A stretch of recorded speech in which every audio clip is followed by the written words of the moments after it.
Halo semuanya, selamat datang di channel saya Paper Stories.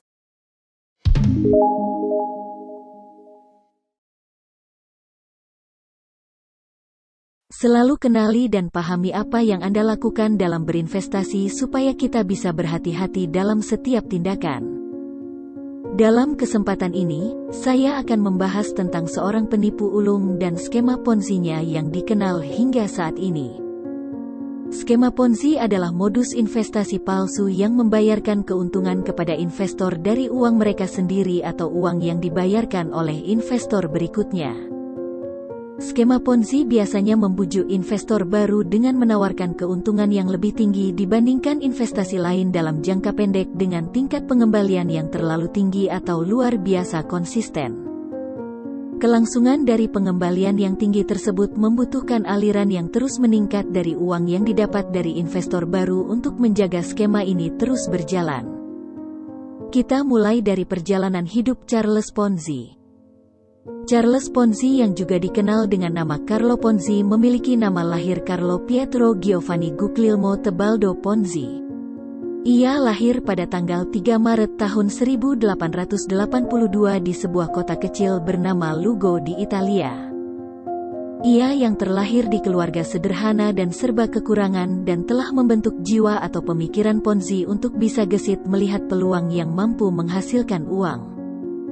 Mungkin hal tersebut juga yang membuat dirinya dianugerahkan kemampuan berpikir yang di atas rata-rata kebanyakan orang. Ia terbukti mampu memikirkan banyak cara dan usaha untuk memenuhi kebutuhannya. Namun sayangnya jalan yang ditempuh oleh Ponzi adalah jalan yang tidak benar. Ia seringkali harus berurusan dengan pihak berwajib karena pelanggaran dan pengelabuhan kewajibannya. Ia sebelumnya pernah bekerja menjadi petugas pos di tanah kelahirannya Italia, bahkan dirinya juga pernah diterima di salah satu universitas besar di Italia yaitu University of Rome La Sapienza. Namun dorongan keinginan untuk cepat kaya membuat dirinya menjatuhkan pilihan ke jalan yang tidak tepat. Pada tahun 1893, saat usianya 15 tahun dirinya memutuskan untuk pergi dari Italia menuju Amerika untuk mencari kehidupan yang lebih baik. Namun baru beberapa tahun di sana, otak Ponzi sudah mulai bekerja. Ia pernah diamankan oleh petugas berwajib lantaran melakukan penipuan cek palsu di Kanada. Tidak hanya itu, ketika dirinya masuk ke wilayah Atlanta ternyata statusnya adalah imigran ilegal. Tak ayal beberapa tahun pertama di benua Amerika kehidupan Ponzi belum juga seperti yang ia harapkan. Manakala dirinya pergi ke Boston pada tahun 1919 untuk memulai menata hidupnya kembali. Yang menarik dari sosok Ponzi adalah meskipun dirinya bukan atau tidak sedang bekerja di tempat manapun, tapi ia lebih memilih untuk terlihat rapi dengan setelan jas dan tatanan rambut klimis tren zaman dulu. Hal ini tidak lain ia tujukan sebagai pencitraan diri agar tiap orang yang melihatnya bisa lebih percaya dengan dirinya. Di Boston ia kembali mencari pekerjaan meskipun belum juga menemukan pekerjaan yang bisa membuat hidupnya beralih kaya raya. Tiap malam ia selalu meluangkan waktu berjam-jam untuk memikirkan bagaimana mendapatkan uang dengan cepat dan banyak. Ia bahkan sering tidak tidur hanya untuk berhayal menjadi orang kaya. Di sini hal positif yang bisa diambil adalah kerja keras Ponzi sebagai seorang pemikir. Meskipun yang difikirkan Ponzi sebenarnya tidak jauh dari jalur pintas alias menipu yang tidak bisa dibenarkan. Ponzi dan skema Ponzi-nya. Titik balik kehidupan Ponzi dimulai pada saat ini berhasil memikirkan sebuah konsep bisnis yang cukup unik. Pada masa itu dikenal sebuah kupon khusus yang dapat diperjualbelikan sebagai pengganti perangko di seluruh dunia. Karena berlaku di seluruh dunia, kupon tersebut nyatanya menjadi komoditas yang cukup menjanjikan untuk diperjualbelikan. Memang tidak ada peraturan yang melarang perdagangan kupon pos tersebut. Namun, yang pasti kupon tersebut mempunyai harga jual yang berbeda di setiap negara atau tergantung keadaan ekonomi dan kurs mata uangnya. Inilah yang ditangkap Ponzi sebagai sebuah peluang menggiurkan. Asumsinya, Harga kupon pos tersebut di negara Spanyol hanya berharga 1 sen. Namun, jika dijual di Amerika harganya bisa mencapai 6 sen. Keuntungan 5 kali lipat tersebut pastinya bisa menjadikan seseorang kaya mendadak dalam waktu singkat. Apa yang dibayangkan Ponzi meleset, harga dari tiap kupon tersebut tidak bisa dijual dengan harga tinggi, pasalnya banyak biaya yang harus ia bayarkan untuk mendatangkan kupon dari Spanyol. Ia gagal menjadi orang kaya mendadak dengan hasil pemikirannya selama berbulan-bulan tersebut. Namun ternyata hal yang mengejutkan terjadi ketika ia berbicara dengan orang lain, baik teman, keluarga, atau rekan bisnisnya tentang konsep bisnisnya tersebut. Ternyata banyak yang percaya dan meyakini bahwa skema tersebut bisa benar-benar menghasilkan uang. Dari situ Ponzi mulai kembali mengeluarkan keahliannya.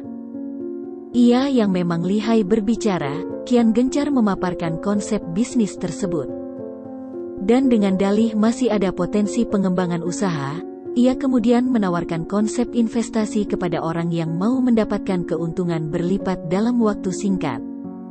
Meskipun pada kenyataannya konsep Ponzi tersebut sama sekali tidak akan berhasil dan Ponzi sendiri sudah tahu hal tersebut. Dari sini, bisa dikatakan Ponzi sedang membangun jalannya sebagai salah satu ikon penipu paling sukses di dunia dalam sejarah. Ia menawarkan para investor yang mau menanamkan uang $100 akan mendapatkan $150 hanya dalam 90 hari saja. Orang-orang yang sudah terlanjur percaya dengan manisnya kata-kata Ponzi akhirnya tak ragu memberikan uangnya untuk investasi tersebut. Dalam waktu beberapa hari saja Ponzi berhasil mendapatkan dana segar sebesar $1.250 Amerika. Setelah 90 hari berselang, uang yang didapatkannya tersebut ia bayarkan ke beberapa investornya sebesar $750 Amerika saja. Uang tersebut ia klaim sebagai bukti bahwa skema bisnis yang sedang ia kembangkan tersebut benar-benar menghasilkan. Padahal pada kenyataannya yang sebenarnya ia lakukan adalah membayar bunga investor dengan dana investor yang baru dan begitu seterusnya. Dalam waktu 8 bulan, Ponzi bisa mendapatkan uang mencapai $9 juta Amerika. Mimpi besarnya dulu sudah berhasil ia raih. Ponzi memang seorang jenius dalam hal mempengaruhi orang. Berbagai trik dikerahkan oleh Ponzi untuk menjaga agar para investornya tetap bertahan dan tidak berhenti menginvestasikan uangnya. Namun karena memang skemanya tersebut tidak mempunyai objek bisnis yang real, tentunya tinggal menunggu waktu di mana para investornya akan menyadari mereka hanya dipermainkan. Puncaknya setelah 10 bulan menjalankan bisnisnya, tepatnya bulan Juli tahun 1920 ia ditangkap oleh polisi setempat karena skema sesatnya tersebut telah terbongkar dan ribuan investor berbondong-bondong menarik uangnya. Ponzi yang sebenarnya tidak bisa mengembangkan uang tersebut tentunya hancur dan tak mampu membayar uang para investornya. Ia didakwa dan dihukum 4 tahun penjara di Massachusetts.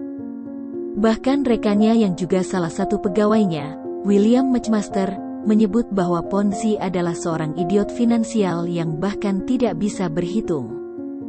Hingga akhir hayatnya ia masih dikenang sebagai seorang penipu ulung paling berhasil di dunia. Banyak pemberitaan yang membahas ia dan skema bisnis yang akhirnya lebih populer dengan nama skema Ponzi tersebut. Di era ekonomi modern pun sebenarnya skema penipuan legendaris tersebut masih banyak diterapkan. Meskipun dalam menjalankannya saat ini telah ditambahi model bisnis lain yang membuatnya terlihat berbeda. Cerdas dalam melihat sebuah skema bisnis benar-benar real atau tidak memang bukan perkara mudah. Namun dari kisah hidup Charles Ponzi, kita sudah bisa melihat bahwa bahaya dari model penipuan tersebut memang benar adanya. Semoga video yang saya buat bermanfaat untuk kalian agar lebih berhati-hati dalam memilih instrumen investasi. Apabila ada pertanyaan silakan tulis di kolom komentar dan jangan lupa klik like, subscribe, dan nyalakan tombol loncengnya.